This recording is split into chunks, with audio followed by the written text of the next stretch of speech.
hard to read. Now we're going into our second hour, and initially we did have a plan for this hour that was a little bit different. We wanted to host someone to speak about the mission in Haiti, our Haiti mission. It's called the MSS, and the idea was to kind of remove the mystery that sits around this. Why did we go to Haiti? How long are we staying in Haiti? How much is it going to cost us? All those questions were part of our conversation today, but our guest was not able to make it, cancelled last minute. So we are going to still try and unpack those questions and figure out, is the Haiti mission a must, basically? Is there a reason why we are there? How much is it costing us? What does it mean for our international relations? What does it mean for the people of Haiti? How do they feel about it? All those questions we're answering today. But we were to speak to the director. Let me get his title correctly. Jack Ombaka, Director of Strategic Comms, Haiti MSS spokesman. But yes, as we mentioned, at the last minute has pulled out of this interview. There we go. But yes, we will probably begin with just sharing a timeline of where we are today, where it started, and then unpack just bit by bit, whether that's going to be around matters to do with the mission progress, Kenya's role and strategic stakes, constitutionality and democratic process, public trust, communication and perception, especially that, funding, transparency, national priorities, officer welfare and family support. So we have a fair bit to get through in this hour. We'll just try and go through each of those topics. And hopefully at the end of it, try and make sense of why we're still there. Do you want to take us through some of the initial timelines? Right. So in October of 2022, Haiti formally requested international assistance to combat rampant gang violence. Sorry, it's refusing to come out, but yes, rampant gang violence. And this was 2022. Then in 2023, October, the UN Security Council authorized the Kenya-led MSS mission to support Haiti's national police in restoring security. Fast forward to January 26th, 2024, Kenya's High Court ruled that the deployment of police officers to Haiti is unconstitutional due to the absence of a reciprocal agreement between Kenya and Haiti. I think we all remember this. But then come March 2024, President William Ruto signed a bilateral agreement with the Haitian Prime Minister Ariel Henry, aiming to address the court's concerns and proceed with the deployment. In June 2024, the first contingent of Kenyan officers arrived in Port-au-Prince in Haiti, marking the commencement of their mission. Fast forward to April 2025, additional Kenyan police officers were deployed to Haiti to bolster the mission's capacity. That's just a timeline. Now, the constitutionality, all of that are things that we can definitely talk about for a while. But why was there pushback? Why were people not excited about the possibility of deploying our police officers to Haiti? One that came out, and I remember just thinking through this, do we have police officers to spare? Just basics, right? What's our police officer to civilian ratio? What's the recommended? I can't remember the exact figures, but I do remember, I think it's a recommended figure of 1 police officer to 400 civilians. I think we're way, way, way above that. Given that the officers being deployed are, of course, specially trained, they're not, your regular patrol police officers, that's fair. But I still ask myself, could they be doing more work at home? Why are we volunteering? Is everything so good at home that we have police officers to spare or that we can volunteer abroad? But there was also the legal and political context, and there was significant hurdles with this deployment. Of course, like we've said, there was a court ruling in January 2024 that called the deployment unconstitutional. And then, of course, they did a quick fix. They said, oh, we need a bilateral agreement. We'll show you a bilateral agreement. You've got it. And it was signed. We're doing it now. Right? And the Kenyan government positioned the mission as a demonstration of Pan-African solidarity, a commitment to global peacekeeping. However, of course, critics have argued that it more serves geopolitical interests, particularly aligning with U.S. foreign policy objectives in the region. Now, that part is what really struck me. I was trying to think through the Pan-African solidarity bit. Haitians, while they are, they do have African heritage of sorts, I don't know if this is Pan-African solidarity. Yeah. And it was put forward as such. And I do get that we have a very important role to play in the region as far as peacekeeping is concerned. We've done it and will continue to do it. But that is because in the region, it is in our best interest to make sure that our neighbors are safe, our neighbors are peaceful, our neighbors are as happy and democratic as they could be. It is in our interest because we are literally surrounded by them. For Haiti, and I'm not being a bad person who doesn't want to help out someone in need, because they did ask for assistance. They did, yeah. But yeah, are we the best place to do it? Are we the best place? And I think that's what it was. A lot of Kenyans just, for lack of a better word, many people found it a bit random, and I was trying to understand, I was trying to weigh the strategic bit of it. It's, yes, it is having these allyships, but also what does strategic independence of these look like? Right. To your point, were we the right people? Was it the right time? Interesting that the day was actually the same day that everything hit the fan. Hit the fan, June 25th, 2024. Yes, we've spoken many times about not having enough manpower over here. I know that in the past, and many will argue, this is something countries have done decade after decade after decade, sending their forces over to support an ally, even sending medical professionals over to send.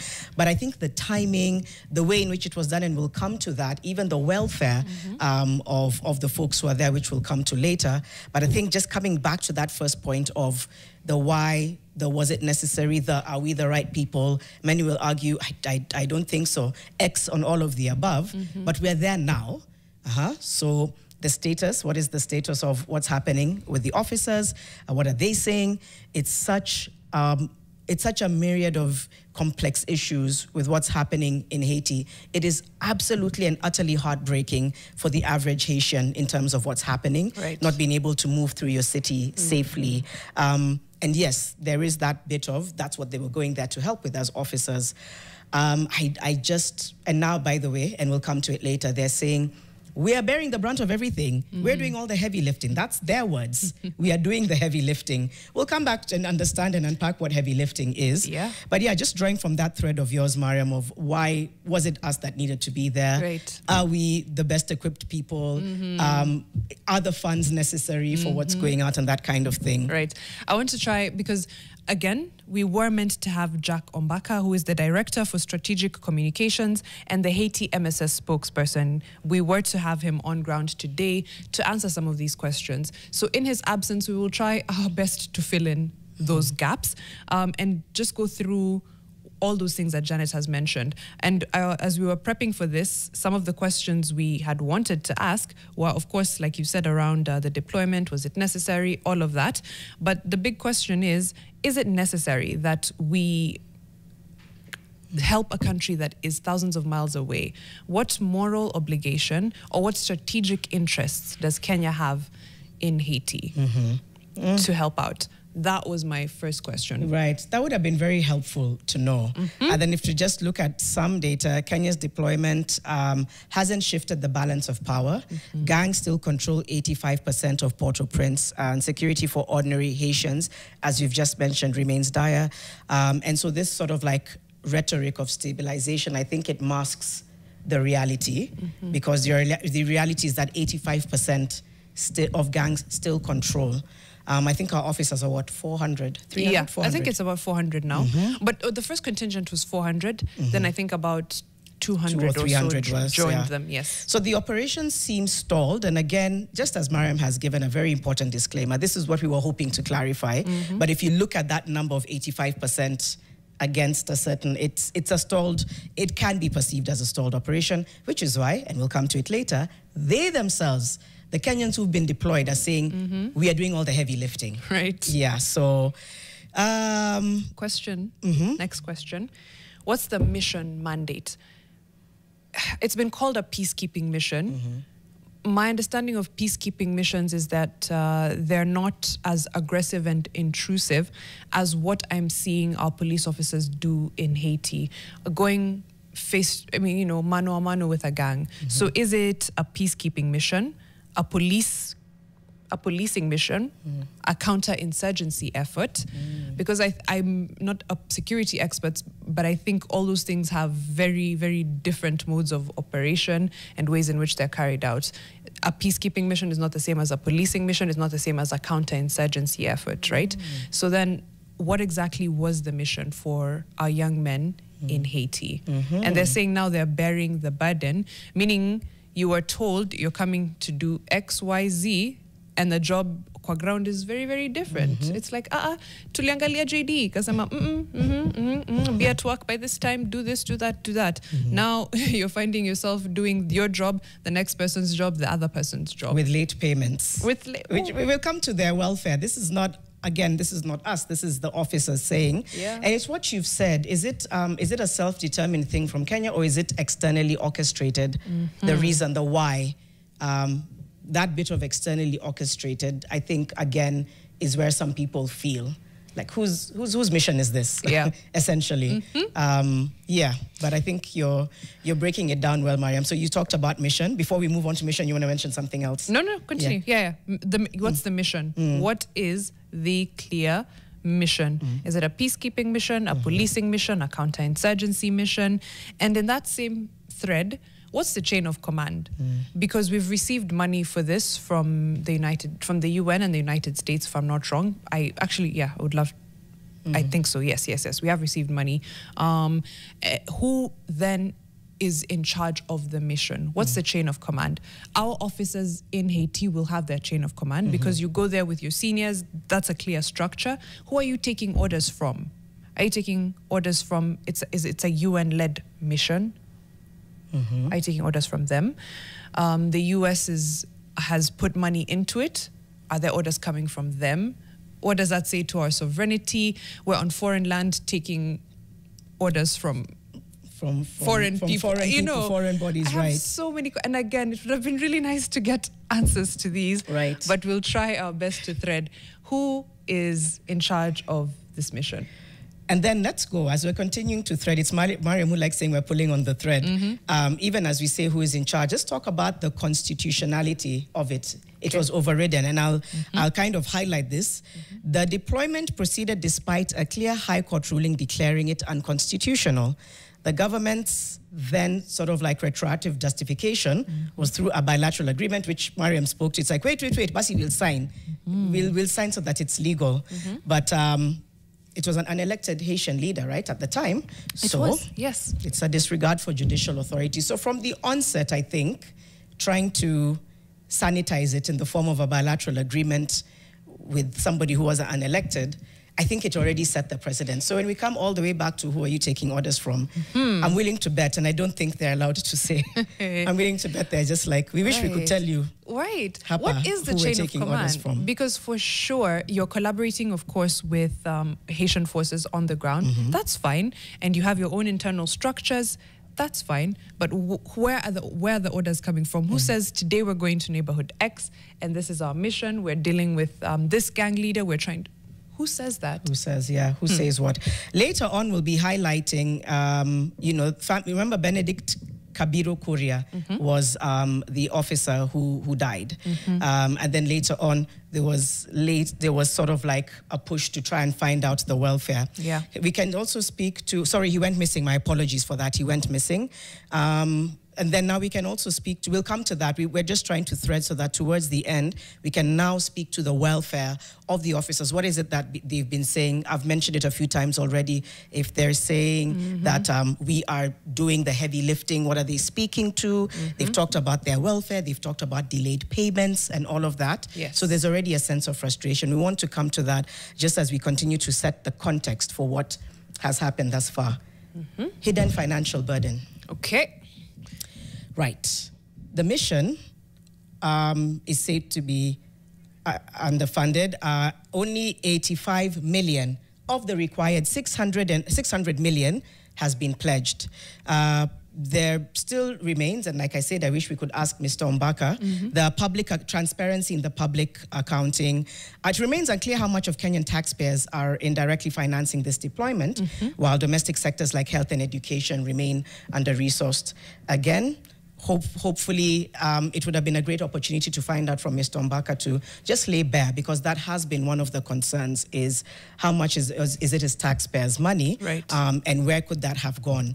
Once again, Mariam and I just trying to piece together some of this information in the absence of Jack Ombaka, who as a spokesman would have been able to shed a lot of light. But this is also existing information that has been published by dailies, by news outlets. So we're just kind of picking that data that's been published and trying to interrogate the why, the how, the when. Where does the deficit come from? If the mission required 600 million shillings and 85 has been raised, what does that huge deficit mean for our young men in Haiti? How do we plug it, if at all? Where is that money going to come from if it has not been pledged by anyone? Who is funding them right now as we speak, now the fact that they're there? There's so many questions around this, but I was also trying to think about contingency plans, because they are putting their lives at risk in a place that is volatile. 85% of, Port-au-Prince still run by gangs, making progress, and they have gotten some wins, by the way. Let's give them credit. They have gotten some wins in Haiti. But should the gang violence escalate or overpower, what are the contingency plans? How do we get them back home?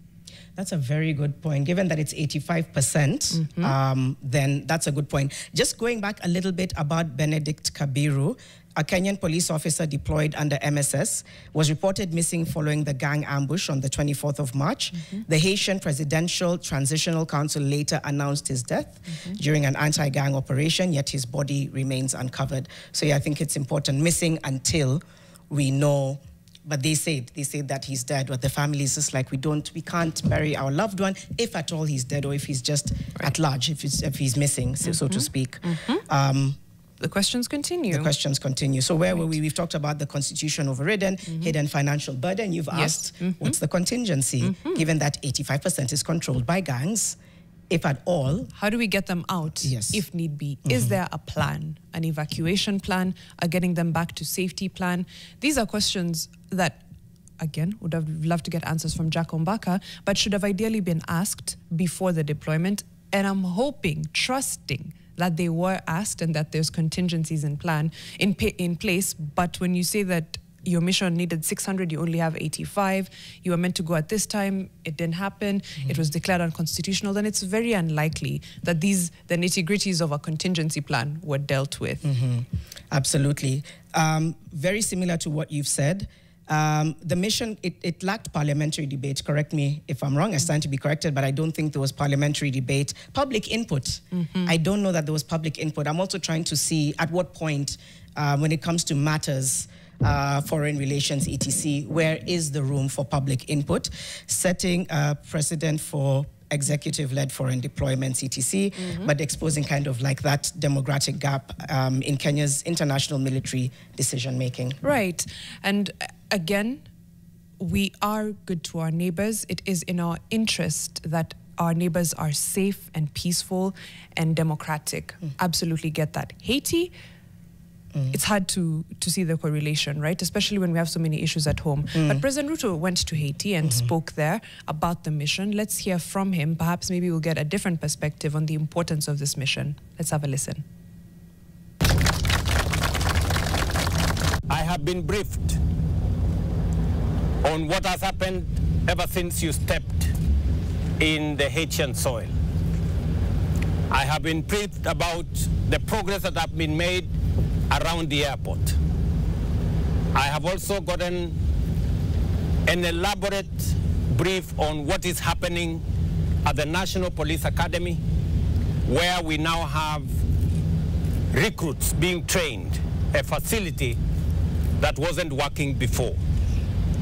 I have also been briefed about what is happening at the National Hospital, which had been overrun by gangs, and that now that has been restored by the collaboration between you and the Haitian National Police. I am informed that as we talk here, there is progress being made around the port, and that more vessels, larger vessels, are now docking at the port, and you with your brothers in the Haitian National Police are working together to make sure that the environs around the airport is secured so that we can begin to open the economy of Haiti. I came here specifically to know about your progress so that friends and partners and many other people who believe in stability and peace can work with me at the UN General Assembly to make sure that you get the requisite support, human capital, equipment, and also other resources to make sure that you deliver on this mandate. President William Ruto, speaking in Haiti, went to check in on our police officers who are there, check in on their progress, on what support they need, and speaking to their wins and what they've been able to do there. So again, it is important that we appreciate the work that has been done so far. They're risking their lives, they're putting in incredible work, and it is good to appreciate that, while still interrogating, do they have to be there? How much does it cost? Why are they there? Where does it lie constitutionally? All those questions are fair. I'm seeing some of your feedback on YouTube, and you're asking great questions. Steve Nkosira says, on this infamous Haiti fiasco, it's imperative to ask the question, cui bono? Who benefits? Who benefits? You asked that in the beginning.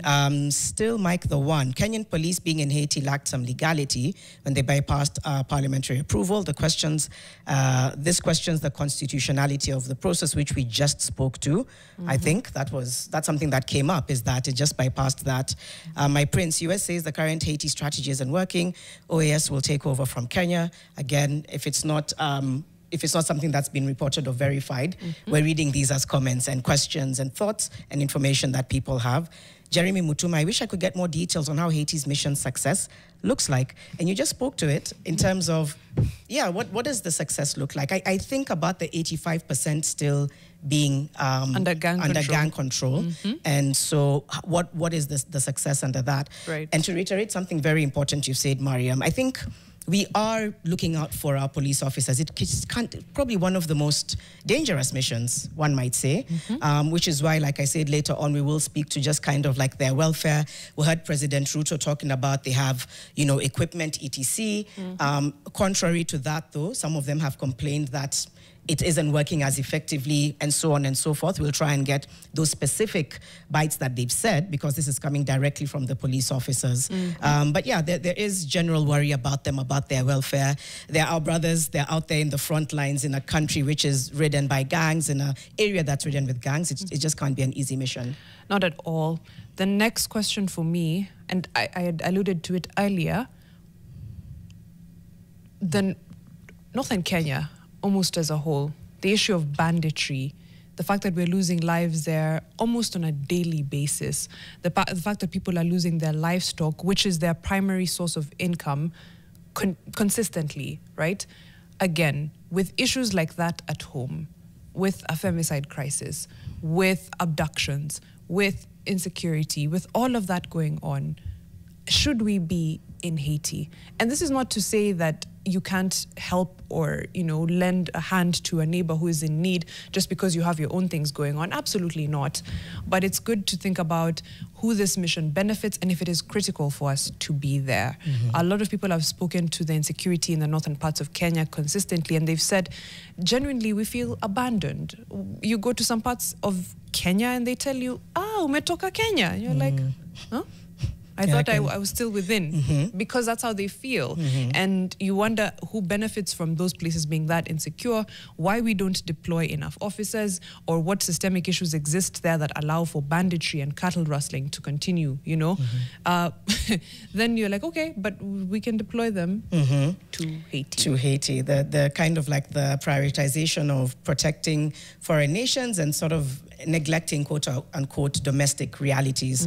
We are going into a short break. In the next hour, and for that, for the rest of the program, we'll be speaking about the UHC workers, just their plight. There are many issues that need to be addressed to just dignify them, because they are frontline workers. We're going to be having a mic for ground, a digital mic for ground, one might say.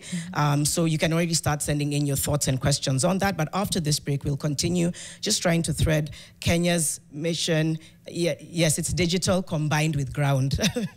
It's digital combined with ground, but it's actually going to be in person with a lot of digital conversation as well. We're coming back right after this break to continue the conversation on Kenya's mission in Haiti. Why are we there? Who does it benefit? And what happens next? We'll be right back.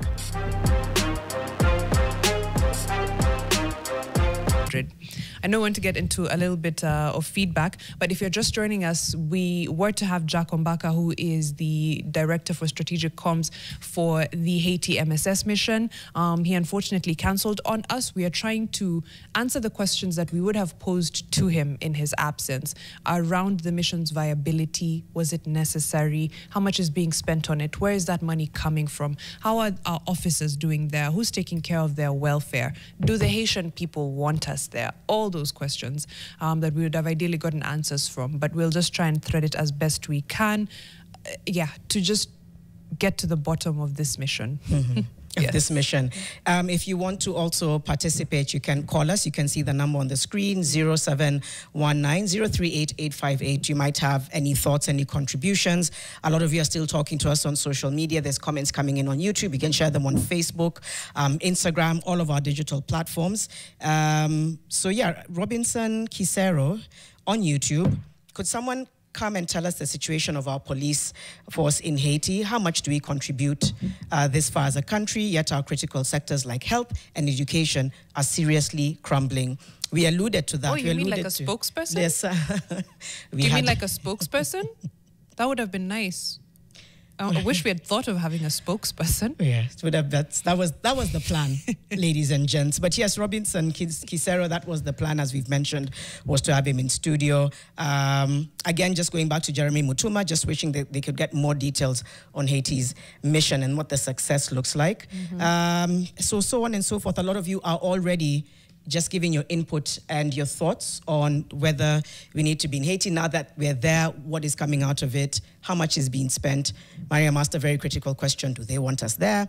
And then what happens next? I think we also have to remember the people of Haiti in all this, of Port-au-Prince, to be in a country which is 85% is run by gangs. There's been Human Rights Watch and so many other organizations have reported massively on human rights violations happening in the population. I think the people of Haiti want reprieve, whether it's through our forces, whether it's through any kind of intervention, because 85% is almost the entire space being occupied by gangs, has caused a lot of stress and harm and death and rape and so many other crimes and violations of human rights. So that's, at least if we keep them at heart, it's important to keep them at heart. Now, what we are questioning is our role in trying to make sure that the people of Port-au-Prince have access to the rights that they deserve. Absolutely. And you've spoken to it. I'll just dig a little bit deeper. Do the Haitian people want us there? It's important because you don't just go into someone's home on a peacekeeping mission or, come to fix their problems for them without their consent. If you're familiar with Haiti's history, you know it is one that has been marred with a lot of violence. And this is not the first peacekeeping mission in Haiti. Foreign interventions have been very, for lack of a better word, very painful for Haitians. So there's been lots of injustices committed on the Haitian people, and they are very, very, very anxious or reluctant to get foreign help because in the past it has not turned out well for them. So again, do the Haitian people want us there? I remember in the lead up to this operation, Haitians were interviewed by international news outlets and they said no. Why are you coming? And it's not because they don't want help or they don't want peace. It's because in the past, when foreign governments intervene or when foreign forces intervene, it has led to human rights abuses and injustices. And they're just like, no, we don't want foreigners coming to do peacekeeping missions here. But even as we went, were the Haitian people or elected leaders, and you spoke to it later, in Haiti consulted? Were they for this? Were they against this? Where did we fall on that? Did we have any plans to make sure that the same abuses that have happened in the past are not repeated against the Haitian people? Or it was just like, let's go. Yeah. Was there any community engagement to perhaps help ease the tension and make it easier? Because working in a foreign country is already hard enough. When you don't have the trust of the people, it's going to be a lot harder. A lot, yeah, because then you have to be able to buy their trust for them to even open up. There's a story that was aired as well on the Daily Nation at some point that talked about the United States is contemplating the deployment of Latin American troops to Haiti, where Kenya is leading the MSS, aimed at eradicating gangs that have been destabilizing the Caribbean nation. As we continue just unpacking this conversation, we have a caller on the line. Jack, so what did you say his name? Bernard is on the line. Bernard, good morning. Thank you so much for calling in. What are your thoughts as you contribute to this conversation about Kenya's mission in Haiti? Yes, so I'm not happy about the mission. As a Kenyan, I'm so much concerned about the insecurity in the country. Yes, and especially when we are hearing of reports from Boni Forest, Baringo, and the northern Kenya. When we are getting that people are being killed, like yesterday we saw there's this priest who was killed. That means that we have insecurity in Kenya. Yeah. And so if we have insecurity in Kenya, I don't see the reason why we should take our policemen to such a far distant country. Right. To go and bring peace when Kenyans are in lack of that peace. So I would think that the government could consider Kenyan priority. Like now I heard the U.S. government say that the U.S. government will work for the people of the United States. And that is why they introduced these tariffs to make sure that the people of America are secured by all means. You're absolutely right. You know, even the Bible says that you love your neighbor as you love yourself. Yes. So if you love yourself, you will first put security for your own, and then you will now start considering another people. Yeah. In that case, I don't think the Haiti mission is a good one, and so I would prefer that we first concentrate with our country, and then in future we will see whether we can now deal with other countries. Thank you. Thank you, Bernard. You've definitely made some great points there, and it is true. The current U.S. administration is very much looking within, and some of the promises and commitments to funding were made during the Biden administration. A new president comes in, takes over, says, halt. You're spending money on what? Pause immediately. So then where do we lie? And you're right, a big part of the reason why President Trump was elected is because he is very much home first. He's looking inward, he's taking care of his people or doing it best. Whether or not the rest of us agree with it, he's putting Americans first, as he says, to your point. Whether it works or not, at least the intention is America first. So are we doing the same? He's brought out some really good points. We've spoken about the insecurity issues in the country, especially when you think of the northeastern and northern Kenya, and how much insecurity, banditry, cattle rustling is rife there. How many killings we've seen this year alone, but sometimes they don't make the headlines because it's like our lives not equal across Kenya. But all those are lives that could be saved. All those areas are areas that need policing, but do we have enough to spare to go somewhere else? Even moving to, again, just some of the welfare of some of the officers. Remember the story of Samuel Tompoi. He lost his life during a gang attack and was laid to rest in Kenya. The Haitian government also mourned Kenyan officer Benedict Kabiru after an ambush by gangs. Now remember that they had said that he's died in the side of Haiti. The family is saying, we've not received a body, so we actually do not know where he is. Kenyan authorities actually have not officially confirmed Kabiru's death and have instead listed him as missing. That in itself, so the people, the government in Haiti rather, said, we mourn him. Kenyans are saying, nope, he's missing. That already shows that kind of contradiction. So the search for the officer is still ongoing. And Ombaka had actually been quoted by the Daily Nation as saying, the search for the officer is still ongoing. We will keep the public posted on every move that is being made. We would have hoped to get some kind of update on that. But as of now, Kabiru is believed to have been captured by the Grand Griff Gang, one of the most dangerous groups in Haiti. But as Ombaka had said, the guest we were meant to have, he said that it's still ongoing, the search for him, that they'll keep the public posted. Right. We have another caller, but we'll dive into the welfare issues a little bit more. Is it Karevi? All right. Karemi on the line. Good morning, Karemi. Hi, good morning. Good morning. What's your contribution, question, and your thoughts around this Haiti mission? My concern, even as I'm processing this issue, was two things. Number one, I repeat again, as you reiterate on what you said, who benefits from this mission? And number two is, why is there no accountability? Because we need accountability. These are lives of our citizens. These are lives of our Kenyans. Beyond them being the policemen, they are citizens of this country. So there should be accountability on what is going on, who is in control, how far has this mission gone, to what extent, or to what point were they supposed to be in Haiti. Right. So I think the part of accountability raises so many questions, and I think that's what we need to, look into. Thank you so much. It's a good, sobering conversation, and I think Kenyans need to be awake and look into this. Thank you. Thank you. Have a good day. Thank you. Thank you, Karemi. Thank you for that, for articulating so well. What we've been asking throughout is who benefits, because I think at the heart of that as well, people are they're concerned again about our officers. If it benefits someone or some other person more, then it means that they're then risking their lives. True. At the behest of that. A bit more feedback on Facebook. We have the Kikombe saying, recently there were some reports that some policemen were in distress due to non-payment of salaries and allowances. I wonder if that was looked into. Absolutely, that story did come out.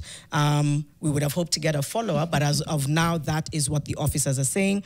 Edward Terry on YouTube is saying, I wonder how the government refuses to adhere to the Constitution and the court orders, for example, of not sending police to Haiti, and just goes on to just question that, why the Kenyan government would make such a choice. Right. Again, Kikombe continues. He talks about some Kenyan policemen in Haiti threatened to resign due to non-payment of wages. Yes, and the common concern articulated was Kenyan force, both understaffed and under-equipped and lacking capacity to hold the reclaimed territory. So everything that our fixers are saying, you kind of point to this welfare issue, late payment or non-payment, being lacking capacity to hold the reclaimed territory. They've also talked about the equipment being old or faulty, but I think mostly old. And yes, just speaking to saying that they haven't received any payment. That has been coming up quite a bit. It has. And to think that you are sent to a foreign country on a mission that is incredibly dangerous, you're promised a salary that is maybe 3-4 times what you make now. It's not an incentive. It's, it's not going to make up for the security risk but it's at least something. Of course, medical care as well. Your family is taken care of. Those are important things as far as welfare is concerned. But when you get there, and you're being paid in installments almost. Then to what end? And you're required to do your work every day. Yeah, this kind of work, no less. Again, Ombaka, who was meant to be our guest, has made various statements in the media, so we'll just highlight them. He's noted that the mission has not yet met its personnel deployment targets and it's still grappling with shortages in both equipment and manpower. He said, even though the intended target of personnel that are supposed to be deployed hasn't been achieved, gradual decisive operations are being undertaken, have yielded fruits. He attributed delays to logistical issues, explaining that, quote, there have been glitches between New York and Nairobi. Questions have also been asked about the quality and quantity of armored personnel carriers, APCs, available to the officers. However, he did go on that despite the hurdles, he said that the cooperation between MSS officers and the Haitian National Police has helped dismantle some gang operations and reopen key roads that had been under gang control. This is, again, according to Jack Ombaka, Director Strategic Comms Haiti MSS, the spokesman, who was supposed to be with us in studio. We would have hoped to follow up on that. Again, speaking to issues to do with being under-equipped or the quality not being sufficient. That's a big deal if you're going to be on the front line. So what is being done about that? Maybe he would have said, we are aware and we're working on it. He's talked about, quote, glitches between New York and Nairobi that are then holding back matters to do with sending more people and making sure that they're well equipped. Right. Healthcare for the officers as well.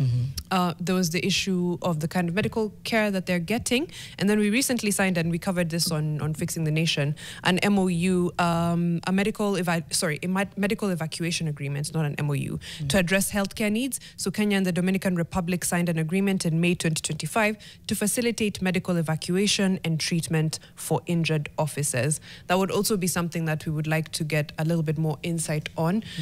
Is the Dominican Republic the closest and best available, medical destination to Haiti? Probably is, just from a distance perspective.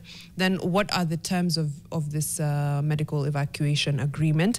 What does it cover? What does it not cover? How many officers have been treated so far, if any? Of what injuries? Because again, we're not getting any information as to their welfare, right?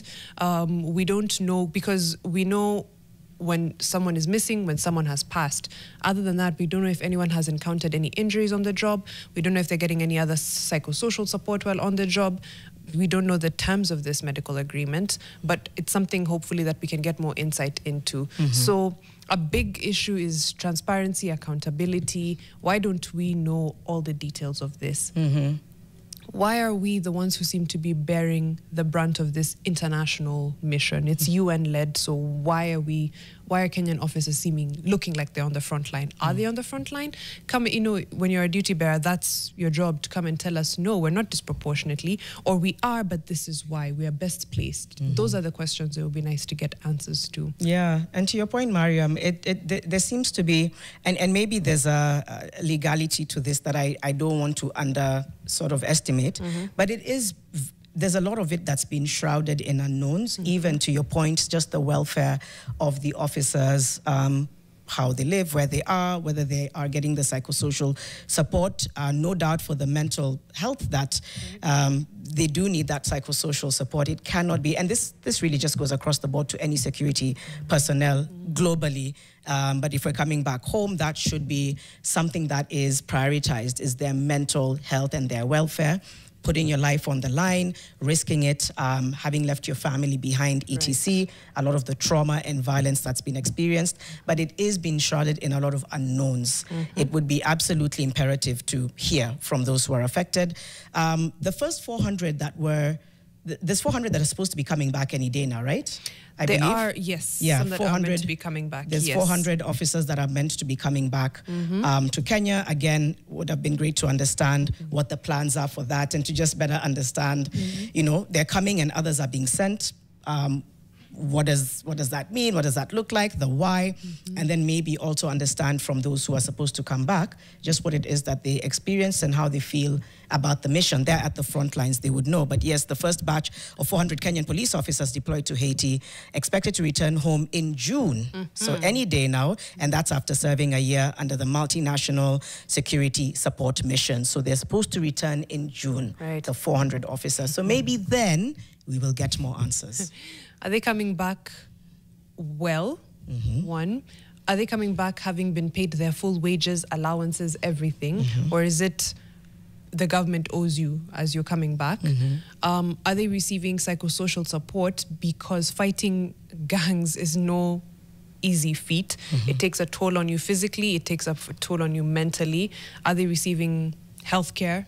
Proper healthcare and full healthcare, psychosocial support? Those are the questions I would like to know. And as we're sending others, what have we learned from this 1 year? what can we take home? Those are all questions. I'm saying game changer, saying something more or less similar to that. Peacekeeping missions overseas, while we have places in Kenya that you can hardly visit due to insecurity, doesn't add up. It's just labor export and someone is benefiting from it. Cui bono? Who benefits? There's a thread that generally a lot of Kenyans are asking. Number one, who benefits? Number two, the welfare of the officers. And number three, despite that, that Kenya's contribution to the mission didn't stop with the first team. Right. A second group of 600 officers followed in October 2024, while a third contingent of 217 officers arrived in Port-au-Prince on January 18th of 2025.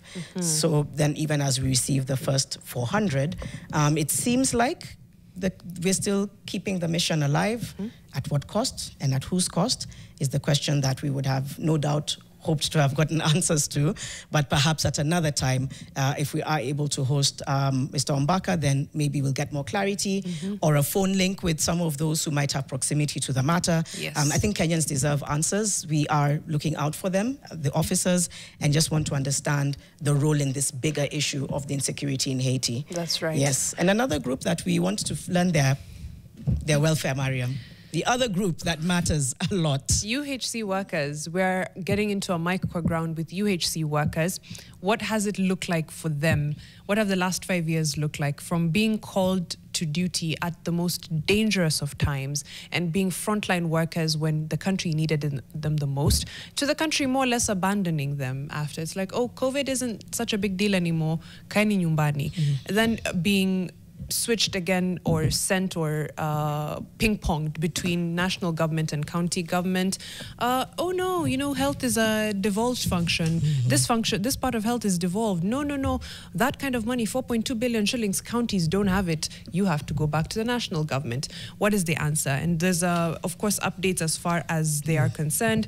And on the front page of the Daily Nation, a win for UHC medics after MPs pledge 8.8 billion shillings. The National Assembly's Health Committee is lobbying for an additional 47 billion for the Ministry of Health, which includes 8.8 billion shillings to pay gratuity and to employ striking medics on permanent and pensionable basis. Committee Chairman Dr. James Nyikal says the additional budget is critical.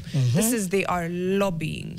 They're lobbying. So we'll ask them. They're joining us shortly. We're going to be joining them on ground in just a few moments. You can engage us online as well to ask any questions. Call in. We're having that conversation. It's coming up to 8 a.m. Fixing the Nation on NTV, Nation FM, across our digital platforms. We'll be back after this break.